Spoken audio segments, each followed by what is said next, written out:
Deportes en Radio Libertad.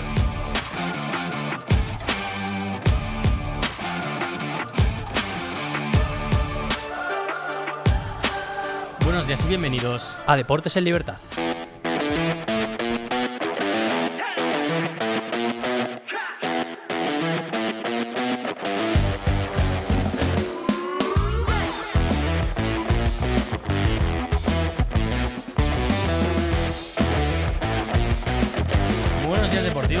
Daniel, buenos días, Eric. ¿Cómo estamos? ¿Con qué vamos a empezar hoy hablando de deportes? Bueno, pues toca empezar hablando de ese partido, ¿no? Ese tercer partido de España de la fase de grupos contra Uruguay.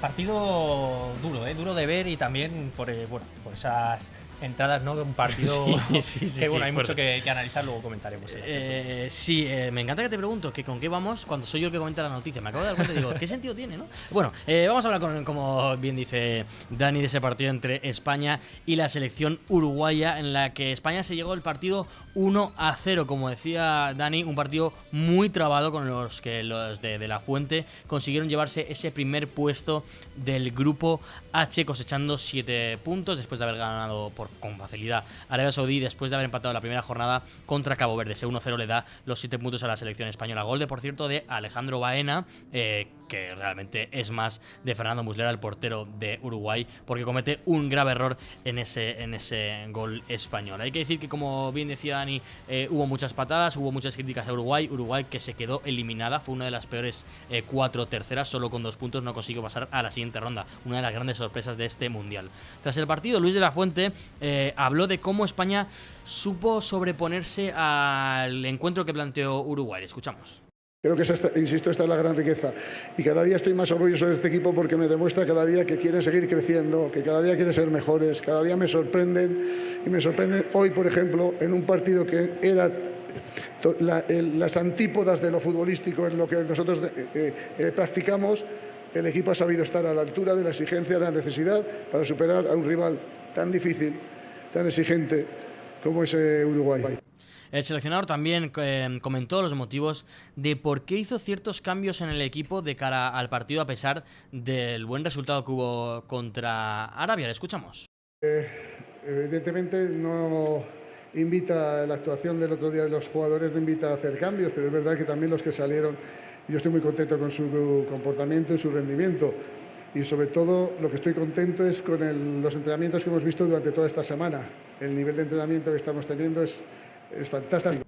Y después de hablar del partido de España, vamos a hablar del resto de partidos, de los más interesantes, porque hubo un montón de equipos y un montón de grupos que se cerraron este fin de semana. Vamos a empezar a ir con ese partido que cerró la jornada del viernes, ese Noruega 1, Francia 4. El Mosquito mató a cañonazos, en este caso a Noruega. Cerrábamos la jornada del viernes con una exhibición. Te ha gustado el titular, sí. Una exhibición, de Dembélé, como veníamos diciendo, que firmó un hat-trick en poco más de media hora para dar a Francia el liderato del grupo. Todo ello ante una Noruega plagada de rotaciones y sin Haaland en el 11 titular. Vamos ahora con uno de los partidos del sábado, ese Panamá 0, Inglaterra 2. Bellingham desatascó a Inglaterra en su paso por el canal de Panamá. El centrocampista del Real Madrid marcó un gol y dio una asistencia para asegurar la primera plaza del grupo a los ingleses, que cumplen así el objetivo y evitan un cruce más complicado en esos 16avos. Otro partido interesante fue el Croacia 2, Ghana 1. Modric muy feliz y todos contentos, ¿no?, de ver a nuestro Modric feliz. Croacia avanzó como segunda de grupo y Ghana también logró el pase como una de las mejores terceras. Modric volvió a ser decisivo con sus 40 años, liderando a los suyos y asistiendo en uno de los goles. Pasamos ahora a los partidos que se jugaron ese domingo y destacamos el Colombia 0, Portugal 0, empate con sabor a oro para los cafeteros y Portugal, que se va al camino difícil. Colombia conservó el liderato del grupo gracias a un empate marcado por esa polémica del fuera de juego y por el dominio cafetero en ese tramo final del partido. Portugal pasa como segunda y queda encuadrada en la parte más exigente del cuadro. Hablamos ahora del partido que cerraba la fase de grupos, ese Jordania contra Argentina. Los argentinos vencieron por 3-1 y Messi volvió a brillar con otro gol de falta y la Argentina, con esa unidad B, volvió a vencer. El argentino salió en el minuto 60 y le bastó tan solo media hora para marcar su 6º gol en el Mundial de falta directa. Además, creo, si no me equivoco, que se convierte en el único jugador en la historia en anotar en 7 partidos consecutivos en un Mundial. Y para cerrar también hablamos de ese partido que se disputó el domingo, en este caso ya el primero de 16avos, ese Sudáfrica 0, Canadá 1. Canadá se cita con la élite, un gol de Eustaquio en ese minuto 92 tumbó a la resistencia sudafricana y clasificó a los anfitriones para los octavos de final en un desenlace agónico. Y vamos ahora con más partidos del Mundial, porque hoy empieza de verdad los partidos importantes. Efectivamente, ya habíamos visto esos 16avos en los que Canadá fue la primera en pasar a octavos, y vamos con otros 3 más. A las 7 de la tarde, buena hora, Brasil-Japón se enfrentan en Houston. Evidentemente el equipo de Brasil, liderado por Vinicius, que está siendo el mejor jugador del equipo, se enfrentan a los japoneses, a los samuráis azules, que por cierto no hace mucho les remontaron un partido en Tokio 3-2. Imagino que le vendrán los fantasmas a los brasileños con ese partido. Brasil, que pasó primera de grupo en un grupo con Marruecos, se enfrenta a la Japón, que en su caso pasó segunda. A las 11 de la noche, 10:30, perdón, otro gran partido. Alemania-Paraguay se enfrentan en Boston. Partido entre una selección que parecía que iba a ser de las revelaciones, que finalmente parecía que iba a ser de las decepciones, y que acabó pasando de grupo. Paraguay contra Alemania. Se están planteando como una de las favoritas a este mundial. Pasó como primera en un grupo con Costa de Marfil y Ecuador, y después de golear a Curazao por parte de los paraguayos, llegaron a ese último partido necesitando un empate y lo consiguieron. Empezaron muy mal contra Estados Unidos, ganaron contra Turquía y empataron un empate que les valía a los dos contra Australia. Y el último partido del día es ese Países Bajos-Marruecos a las 3 de la madrugada. El día de hoy, el día de mañana, ya saben que estamos ahí a mitad, se cierra con uno de los mejores partidos de estos 16avos, por no decir el mejor. La naranja mecánica ha dejado sensaciones irregulares, y Marruecos por su parte ha dejado muy buenas sensaciones en ese grupo con Brasil. Veremos quién gana, pero como digo, puede ser un partido que se vaya a la prórroga. Y vamos a cerrar las noticias. Llevamos una noticia de tenis, pero vamos un poquito justos de tiempo.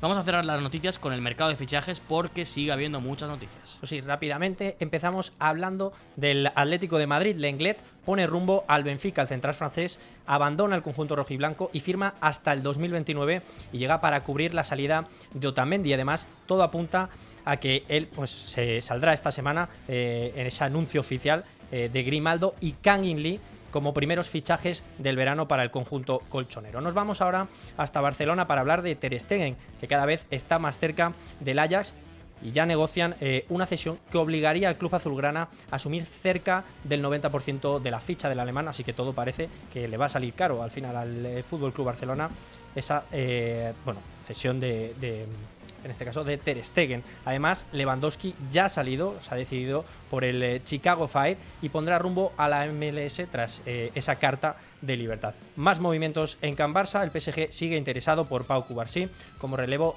de futuro de Marquinhos, aunque ni el jugador ni el club contemplan su salida. Además, el Barça ha cerrado la cesión del lateral ecuatoriano Josué Caicedo, de tan solo 18 años, que reforzará ese filial y podrá disputar la pretemporada con el club blaugrana. Pasamos ahora al Real Madrid, donde Nico Paz finalmente seguirá en el Como. El padre del futbolista ha confirmado que continuará una temporada más en Italia con el visto bueno del conjunto blanco, que recordemos le ha vendido al Como a Nico Paz por unos 60 millones y se guarda esa opción de recompra que en torno a los 80 millones de euros. Y cerramos en Europa con una de las revelaciones del Mundial, Jan Diomandé, extremo costamarfileño de tan solo 19 años y una de las sensaciones del torneo sin duda, ha alcanzado ya un acuerdo con el PSG para convertirse en el nuevo jugador del campeón de Europa. Y ya cerrar las noticias, nos vamos a la tertulia, que hay muchas cosas que contar con Natalia Fernández.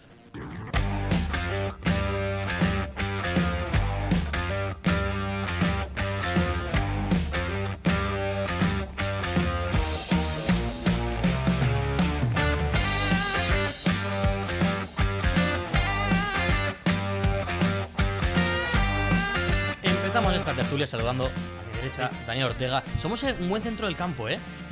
Yo rompo tibias, Dani crea, y la que da el último pase, aquí a mi izquierda, Natalia Fernández, cómo no, en la media punta de este equipo, ¿no? Me gusta este planteamiento. Hombre, claro, se rompieron tibias fue en el partido del otro día. Sí, donde se rompieron tibias, o por lo menos intentaron, aunque salieron 2 jugadores lesionados, Nico Williams y Jeremy Pino, fue en el partido del otro día. No sé cómo viste a la selección y a Uruguay, Natalia. Pues todo lo que dejó jugar Uruguay, España estuvo bien, sobre todo porque quizá contra Cabo Verde veíamos que España quería tocar. En el segundo partido ya vimos que no les importaba tirar a puerta, no les importaba esos pases más cortos. Vi bien, pero es muy difícil competir, es muy difícil jugar un partido cuando tienes una Uruguay que a mí en un principio me gustaba, me defraudó muchísimo. Creo que la eliminación corrobora aún más esta sensación y es muy difícil poder jugar contra un equipo tan leñero, ¿eh? Yo es que me aferro a eso, porque yo he de reconocer que a pesar de pasar primeros, de haber ganado el partido, yo me fui a la cama tarde, evidentemente, y triste. Porque, no sé, me dejó muy malas sensaciones la selección, de verdad. Yo esperaba un dominio absoluto y hubo ciertos momentos de dominio de pelota, pero no de ataque. Y creo que si ese error de Muslera no se hubiese producido, igual era un partido de 0-0. Entonces, no sé, es verdad que tiene razón Natalia con que las patadas pues interrumpieron constantemente el juego y que puede ser el motivo por el que España no consiguió jugar a su nivel. Pero claro, después de haber visto también lo de Cabo Verde, no sé, tengo malas sensaciones. Yo, sinceramente, es verdad que ahora mismo no hay mucho a lo que aferrarse. Quizás no, yo para mí me aferraría al resultado no contra Arabia Saudí, pero es verdad que hemos visto una España pues muy regular, ¿no? En este Mundial, porque en el primer partido contra Cabo Verde no convenció a nadie. En ese segundo partido contra Arabia, ahí sí, parece que bueno, con ese resultado convenció un poquito más y con esos cambios que introdujo también en la alineación Luis de la Fuente, pero otra vez en el partido yo también esperaba una superioridad de España. Es verdad que te iba a plantear Uruguay un partido, pues lo hablaba yo el otro día, ¿no? De cuchillo entre los dientes, un equipo muy duro y tal, pero nadie se esperaba que bueno, ni muchísimo menos que fueses a acabar con 2 lesionados. O sea, si ya teníamos jugadores tocados, encima ahora Jeremy Pino se cae, Nico Guñas también, encima vemos a un Pedri que para mí está siendo, fíjate, una de las decepciones para mí de España en este Mundial, porque no le veo al nivel. Yo creo que muchos jugadores llegan agotados, ¿no? de la temporada, son un cúmulo muy grande de partidos, yo lo entiendo, pero no sé, se me ha bajado un poco el sufle de España, fíjate. Totalmente, y voy contigo, Natalia, para hablar de esos lesionados. No sé, yo creo que tú eres la más optimista de nosotros tres, pero no sé si crees que tanto jugador tocado le está afectando mucho a la selección. Sí que le está afectando, nadie esperábamos, sobre todo esta lesión de clavícula que ya adiós a todo el Mundial, pero bueno, recogiendo un poco lo que él decía, sí que es verdad que se nota el cansancio de los jugadores, pero tenemos a un Baena que no ha jugado tanto, su temporada ha sido muy irregular y que sin embargo ahora en el Mundial se nota que no tiene ese cansancio y está sacando su lado más positivo. Totalmente. Veremos a ver si todos se van recuperando un poco ese... Y sobre todo porque la fase de grupos yo creo que es así como un poco más ese escollo que hay que pasar sí o sí. Ahora vienen los partidos decisivos, vamos a ver realmente a una nueva España. Bueno, vamos, que Dios te oiga, o sea, yo digo, vamos a una nueva España, yo me digo, arriba ya con esto, no, me subo al barco, vamos, pero yo es verdad que el barco yo veo que hace mucha agua, porque reconozco que estaba hablando en la redacción con Dani, con Izan, con Gonzalo, de que tú vas futbolista importante por futbolista importante de España y todos están en su peor nivel de los últimos 2 años probablemente. Rodri viene de la lesión que viene, prácticamente no puede jugar, Nico no está ni para jugar, Lamine está tocadísimo y se le nota cuando juega, Pedri se le nota que está cansado, Llorente, que esperábamos de él pues una irrupción brutal en la selección, creo que no está dando el nivel. Cucurella no está como en 2024, a pesar de que no creo que es de los peores, ni mucho menos, pero no está como en 2024. La unidad que parecía muy importante, Ferran, por ejemplo, está negado, pero negadísimo de caragol, esa que tiene y le da al palo. Entonces, me preocupa un poco eso. También es cierto que voy a decir otra cosa. Creo que salvo contadas selecciones, Francia y probablemente Argentina, estoy viendo en prácticamente todos momentos parecidos a los de España. Se ha visto en Portugal, se ha visto en Inglaterra, se ha visto en Alemania. Lo he visto, por tanto, no sé si es una cosa de España o de todas, Dani. Yo creo que, a ver, es algo también normal, ¿no? Sobre todo en esta fase de grupos, como decía Natalia, que se está viendo, ¿no? En otras selecciones como Portugal, que apuntaba o era una de las candidatas, ¿no? a ser favoritas para este Mundial. Y bueno, pues que no están sabiendo quizás ejecutar a la perfección según qué partidos o según qué rivales, ¿no?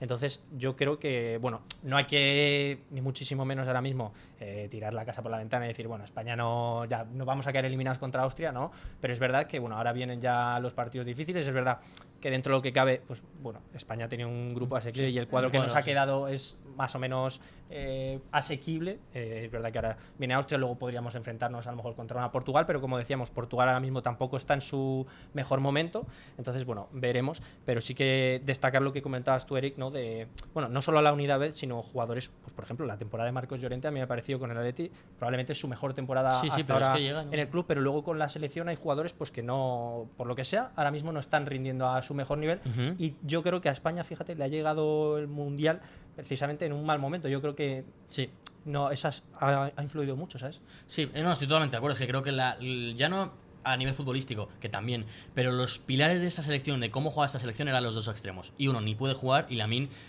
sigue siendo muy bueno, pero yo lo veo 60-70%. Es que no lo veo, veo que no, que le cuesta encarar, que como digo sigue siendo buenísimo, porque al final es de los mejores jugadores del mundo, pero que no está en su punto, a diferencia de Mbappé, por ejemplo, que lo veo finísimo, Olise, que lo veo finísimo, Kane, que también lo veo. De Messi ni hablo, porque bueno, pensaba que no estaba finísimo, pero sí. Puedes hablar de Julián Álvarez, que también se está marcando un mundial bastante interesante, Interesante en lo mediático. Sí. ¿Por qué? Porque está continuando su temporada. Tenía también es verdad, venía también con alguna molestia. Yo, Natalia, te voy a preguntar ya directamente, eres la más optimista. ¿Va a ganar España el mundial? O sea, ¿de verdad ves a España campeona? Partido a partido, ¿no? Partido vamos a ir a... Partido está bien. A ver, Francia, yo creo que a día de hoy para mí es la gran favorita. Argentina tú lo comentabas también, pero para mí Francia es la gran favorita para este mundial. España tiene que mejorar, no queda otra. Lado positivo, sabéis que yo siempre me gusta dar esos datos positivos. Portería cero, muy importante. Lo hicimos en Sudáfrica y ganamos. Vamos a ver si continuamos poco a poco y yo creo que España tiene que ir para arriba. No queda otra. Oye, entonces, favorita, no lo sé, pero que vamos a pelear. ¿Por qué no? Bueno, yo eso que dices de la portería cero me parece muy interesante. Me daba un dato Dani esta mañana, no sé si te acuerdas de lo que me has dicho. Igual no he sido yo. No, igual no he sido yo, ¿verdad? No, me decía Izam que creo que es como a 90 minutos, está de 89. Me dice, ¿no? Sí, Unai Simón está a 89, de convertirse en el portero que más tiempo lleva de la historia en el Mundial con la portería cero. Sí. Es cierto que España ha sufrido prácticamente nada en defensa. Es cierto que lo mejor que veo de España es Unai Simón, que no ha tenido trabajo, pero Cubarsí me parece que está espectacular, Laporte me parece que está espectacular, Cucurella creo que dentro de lo que cabe ha sido de lo mejor, y los laterales, bueno, creo que están en un nivel medio, me gustó más Porro que Llorente, pero bueno, tampoco creo que los partidos de Llorente sean terribles. De asistencia. Sí, es verdad, de asistencia, es verdad. También te digo que con un portero como Muslera, probablemente de asistencia cualquiera, porque cualquier chute que tires es gol. Pero sí que es verdad que bueno, que no es lo peor. Entonces, igual el 1-0ismo, pues. Yo te traigo otro dato también. Este no es tan positivo, pero la única vez que nos enfrentamos contra Austria, que es nuestro próximo rival, en un mundial, fue en el 1978 en Argentina y perdimos 2-1. No nos gustan. No nos gustan. Así no, Dani. Así no. Empezaste con la moto dorada y ahora vas con esto. Así no. Para que luego ganemos y nos vengamos arriba. Así no. Mañana hablaremos de todos los partidos que se van a jugar el día de hoy, que son muy interesantes. Va a jugar Brasil, va a jugar Alemania, va a jugar Países Bajos, va a jugar Marruecos. Partidos muy interesantes que comentaremos en el día de mañana. Nos vemos mañana aquí en Deportes en Libertad.